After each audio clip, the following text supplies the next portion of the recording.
marteau.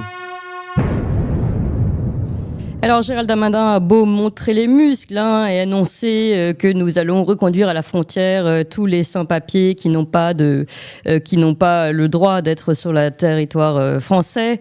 Mais encore faut-il que ce soit juridiquement possible. Or, c'est une décision de la Cour de justice européenne qui date de jeudi dernier qui prévoit que le ressortissant non européen puisse bénéficier d'un certain délai pour quitter volontairement le territoire. Ainsi, la France ne peut pas procéder dans tous les cas au refoulement vers un pays voisin d'un ressortissant étranger entré irrégulièrement sur son territoire. Donc c'est en substance la conclusion de cet arrêt de la CJUE. Eh bien, c'est cette décision qu'on va commenter avec Guilain Benessa. Guilain Benessa qui est avocat, docteur en droit, enseignant à l'Université de Strasbourg, auteur de ce livre Le totem de l'état de droit aux éditions L'Artilleur et qui va sortir un livre bientôt pour lequel nous allons le recevoir, Le référendum impossible, comment faire taire le peuple, un livre d'ailleurs qui est, je le précise, préfacé par Michel Onfray et qui est aux éditions L'Artilleur. Alors c'est intéressant parce que Gérald Darmanin, on l'a vu, a fait part de sa volonté de reconduire tous les migrants. Il avait dit non, les migrants arrivés à Lampedusa, nous n'allons pas les accueillir, ils seront renvoyés à la frontière. D'ailleurs, le centre qui a été monté à Menton, eh bien, n'est pas fait pour accueillir les migrants de Lampedusa. Et puis on voit que finalement, eh bien, ça va pas forcément être facile si on respecte la juridiction européenne. Et c'est bien toute la question. Est-ce qu'il faut la respecter ou pas, finalement? Est-ce que même certains vont nous poser la question du Frexit? Faut-il le Frexit ou pas? Puisque finalement, à chaque fois qu'on prend une décision politique, on se rend compte qu'on ne peut pas la suivre puisqu'on est tenu pieds et mains liés par l'Europe, que ce soit les règlements, les directives, Ursula von der Leyen et puis la Cour de justice européenne qui s'ajoute à cela, qui prend des décisions qui font qu'on ne peut finalement même pas respecter notre code frontière Schengen.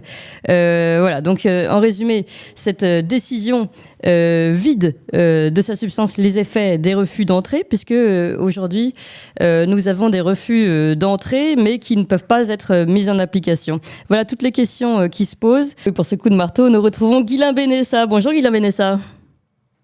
Bonjour Clémence, bonjour. Et merci beaucoup d'être avec nous aujourd'hui. D'ailleurs, je le dis tout de suite, on sera très heureux de vous recevoir très bientôt pour votre livre fondamental, je pense, sur la question du référendum, intitulé Le référendum impossible, comment faire taire le peuple. Je pense que ça va plaire à tous nos auditeurs, d'ailleurs, un livre aux éditions L'Artilleur. Mais aujourd'hui, Guilain Benessa, je rappelle, vous êtes avocat, docteur en droit, enseignant à l'Université de Strasbourg, et vous revenez sur cette question que j'ai déjà introduite de cette directive de la Cour de justice européenne et puis cette dernière décision, un arrêt rendu jeudi dernier qui finalement en substance empêche la France de reconduire à la frontière des ressortissants non européens et qui sont sur le territoire de manière illégale. Est-ce que vous pouvez nous en dire un petit peu plus ?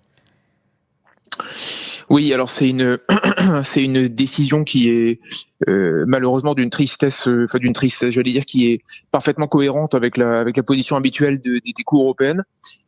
En fait, ce qu'il faut comprendre, c'est que vous parlez à l'instant, Clémence, à juste titre, d'une directive de 2008, la directive Retour, et vous parlez donc en même temps d'un arrêt qui vient d'être rendu le 21 septembre, c'est très frais, un arrêt des juges européens, la Cour de justice de l'Union européenne. En fait, ce qui se passe, très simple, c'est que depuis très longtemps, et on l'a même oublié, depuis longtemps, en réalité, on a laissé tomber nos frontières pour confier la gestion des frontières à l'Union européenne. Oui. Depuis 2005, ce qui s'est passé, c'est que la France, dans les 2015, dans le contexte du terrorisme, a voulu reprendre la main sur les frontières, eu égard à la configuration du moment, évidemment au choc de violence qu'on a eu avec Charlie Hebdo, etc.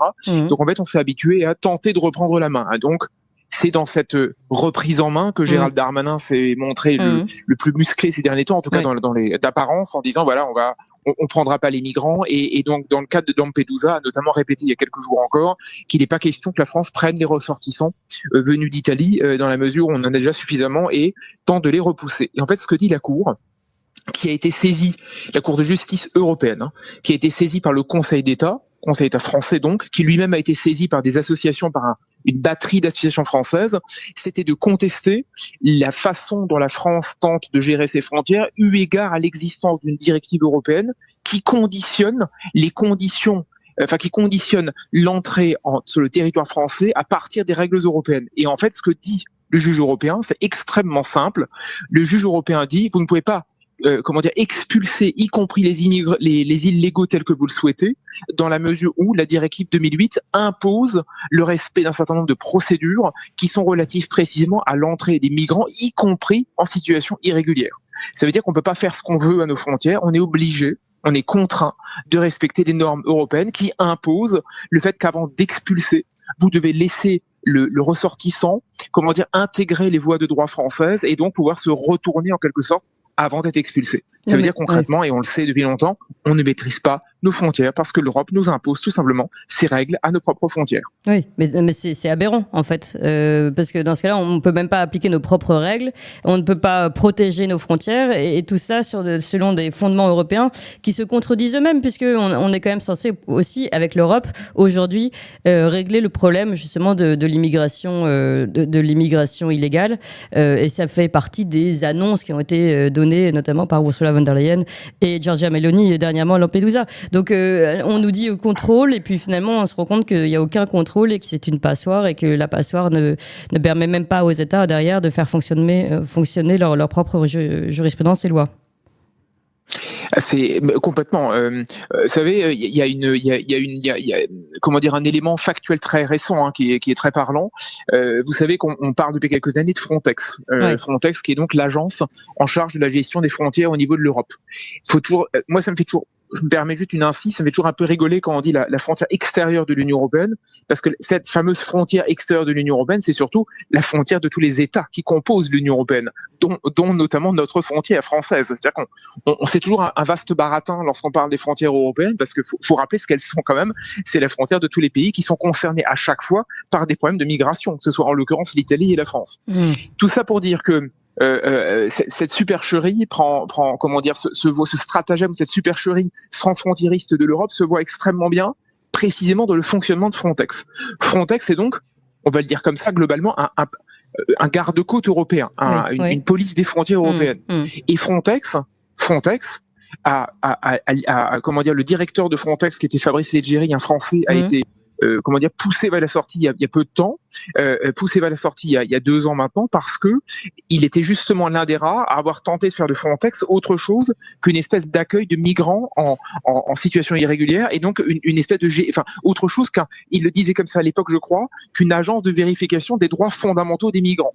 Ça veut dire que ce qu'il disait clairement, c'est que l'Europe dit à son policier, à sa police, l'Europe dit, la Commission dit à sa police, vous savez, la commission, c'est de l'exécutif. Donc l'exécutif dit à sa police, s'il te plaît, ne vérifie pas trop les frontières, mais vérifie bien que les droits des migrants à la frontière soient bien respectés. Ce qui veut dire qu'on demande aux gardes-côtes européens, non pas de gérer le flux et de gérer sa frontière, on demande aux gardes-côtes européens de vérifier que l'état de droit et les droits fondamentaux des migrants en situation irrégulière soient respectés. Ce qui veut dire qu'en fait, on demande immédiatement à la police des frontières européennes, non pas de faire un travail, on va dire, de régalien, mais un travail humanitaire. Social. Et c'est la raison pour laquelle on a poussé à la démission celui-là même qui était à la tête de Frontex et qui a tenté un minimum de redresser la situation. Merci beaucoup Guilain Benessa, c'était très clair, et puis on vous appelle de nouveau pour ce livre, Le référendum impossible, comment faire taire le peuple, que vous sortez quand, Guilain Benessa ? Qui sort début novembre à l'Arthur, je crois le 7 novembre, semble-t-il. On vous recevra dès sa sortie. En tout cas, merci encore pour ce livre. Je rappelle, préfacé par Michel Onfray aux éditions L'Artilleur. Merci Guilain Benessa.